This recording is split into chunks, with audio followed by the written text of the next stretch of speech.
Hello दोस्तों, आज के इस वीडियो में हम 25 महत्वपूर्ण प्रश्न करेंगे जो सभी प्रकार के कॉम्पिटिटिव एग्जाम में पूछे जाते हैं। लास्ट में मैं आपसे एक ऐसा प्रश्न पूछूंगा जिसका जवाब आपको कमेंट बॉक्स में बताना है।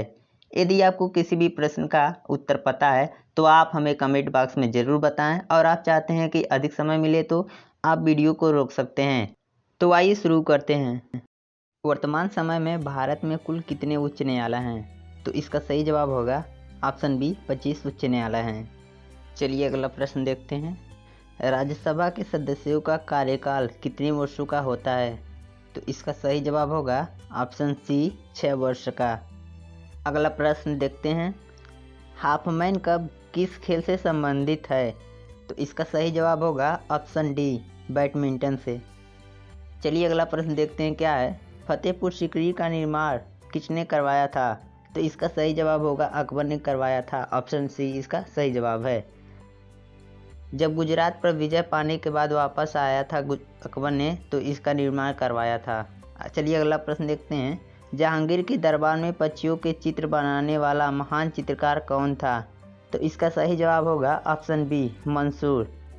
देखिए इस प्रश्न से एक और प्रश्न बनता है, चित्रकला का स्वर्णकाल किसे कहा जाता है? तो इसका सही जवाब होगा जहांगीर के काल को चित्रकला का स्वर्णकाल कहा जाता है। चलिए नेक्स्ट प्रश्न देखते हैं क्या है।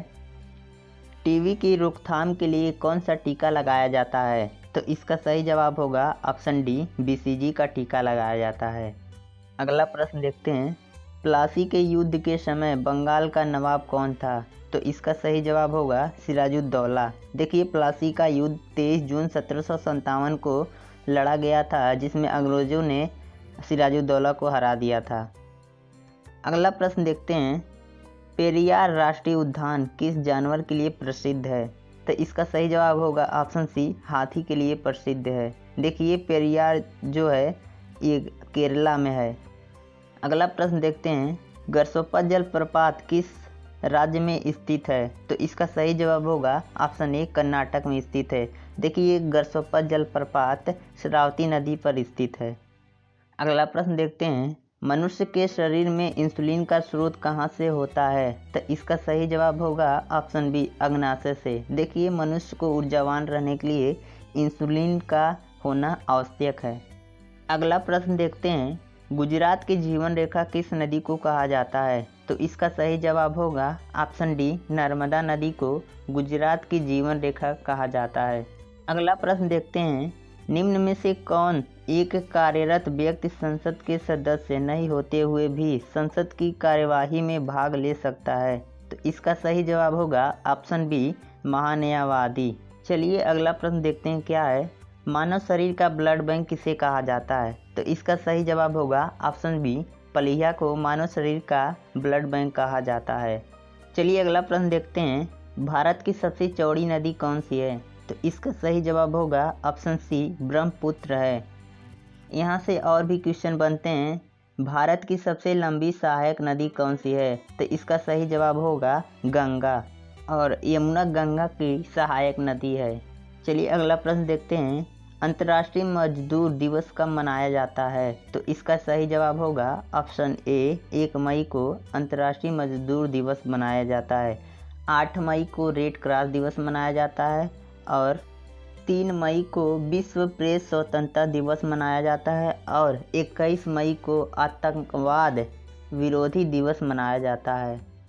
चलिए अगला प्रश्न देखते हैं। पेनिसिलिन की खोज किसने की थी? तो इसका सही जवाब होगा option A Fleming, Alexander Fleming ने की थी। अगर आप चाहते हैं बैक्टीरिया से होने वाली बीमारियों पर मैं वीडियो बनाऊं तो कमेंट बॉक्स में बता सकते हैं। अगला प्रश्न देखते हैं क्या है। पोलियो रोग में शरीर का कौन सा अंग प्रभावित होता है? तो इसका सही जवाब होगा ऑप्शन सी तंत्रिका तंत्र। पोलियो का खोज जॉन ईसाल्क ने किया था। चलिए अगला प्रश्न देखते हैं क्या है। हैजा रोग किसके कारण होता है? तो इसका सही जवाब होगा ऑप्शन बी जीवाणु के कारण हैजा रोग होता है। अगर आप चाहते हैं जीवाणुओं से होने वाली बीमारियों पर मैं वीडियो बनाऊं तो कमेंट बॉक्स में बता सकते हैं। चलिए अगला प्रश्न देखते हैं।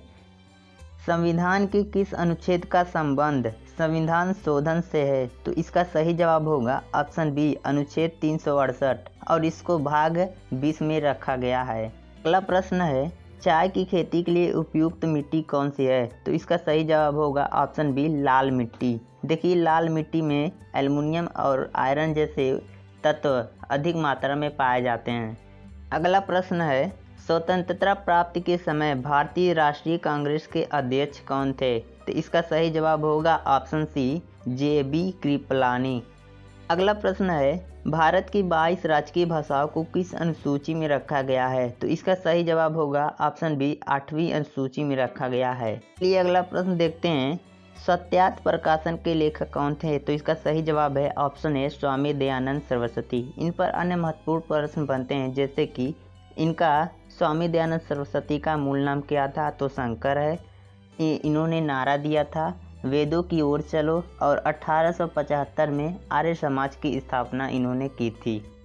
अगला प्रश्न देखते हैं, राज्य हड़प नीति किससे संबंधित है? तो इसका सही जवाब होगा ऑप्शन बी, लॉर्ड डलहौजी। देखिए, राज्य हड़प नीति लॉर्ड डलहौजी ने शुरू किया था। चलिए अगला प्रश्न देखते हैं, किस टीम ने 2019 का संतोष ट्रॉफी खिताब जीता है? ये प्रश्न आप लोगों के लिए है, आप लोग ज़रूर इसे हमें कमेंट बॉक्स में बताइएगा।